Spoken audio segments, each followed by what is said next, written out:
Why would a battle fought 54 years ago provide key insight on what Hamas's strategy is today? Asymmetric warfare. It's a term that most people don't really understand. Before I did this, I was a United States Army Green Beret, and I did a couple of combat tours in Iraq. And needless to say, asymmetric warfare was kind of our thing.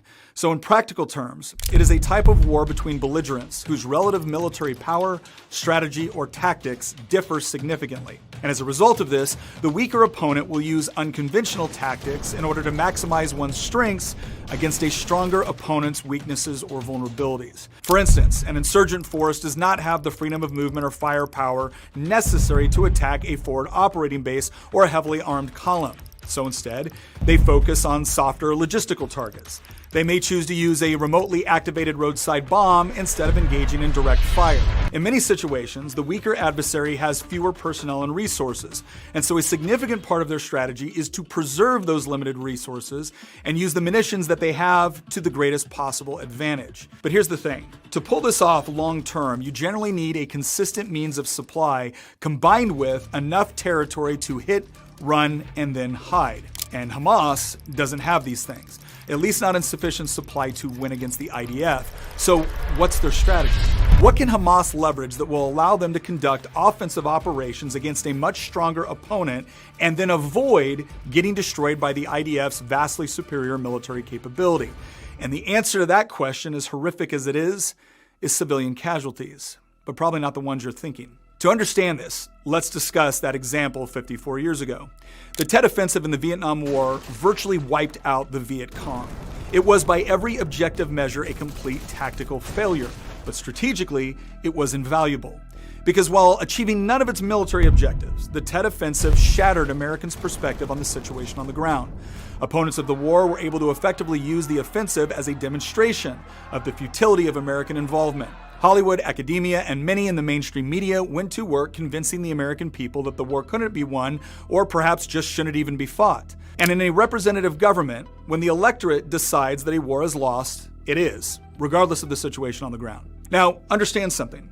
I'm not making an argument for the pros or cons of fighting the Vietnam War. I'm merely illustrating a point about modern asymmetric warfare. The lesson of the Tet Offensive is when fighting the West, you don't defeat their military. You win their electorate. And the way to do that is through the institutions which shape culture in the West, namely Hollywood, the media, and academia.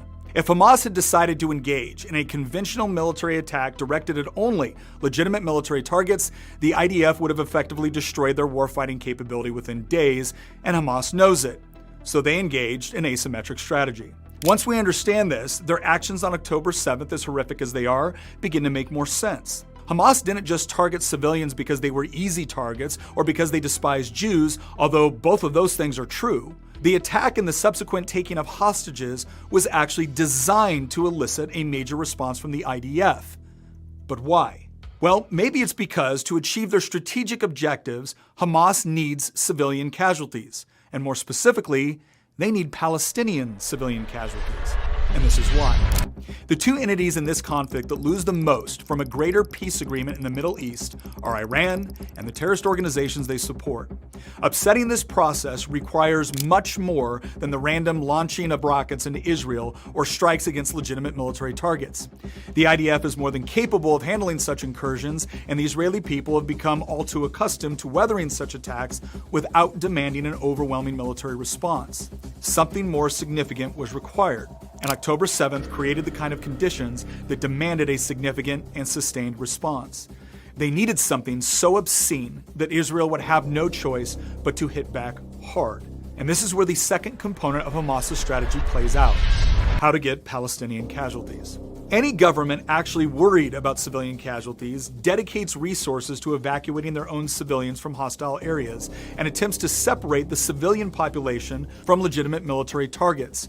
So what conclusion should we come to when a governing body decides to do the exact opposite? In this asymmetric environment, Hamas is not only incentivized to kill Israeli civilians, they're incentivized to maximize their own civilian casualties in the short run in order to elicit Western intervention on their behalf. As easy as it might be to explain Hamas's strategy away as nothing but mindless bloodlust, it is actually more sinister than that. Hamas is responding to the incentive structures certain elements within the West have created. Hamas understands that the real battlefield is not in Gaza, but in the streets, university halls, and newsrooms of the West. And so that is their target. And while a ceasefire seems like a humanitarian response to the tragic death of civilians, leaving Hamas intact as an operational and governing body will ultimately just reinforce that the perverse incentive structure remains the same. And that while the West may claim to not negotiate with terrorists, they always seem to force Israel to as soon as it becomes politically inconvenient for them. So here's the hard reality. If you actually want to achieve anything resembling a lasting peace in this part of the world, you're never going to achieve it by creating conditions where terrorists are incentivized to hurt both the civilians of their enemies and their own in order to achieve their political objectives.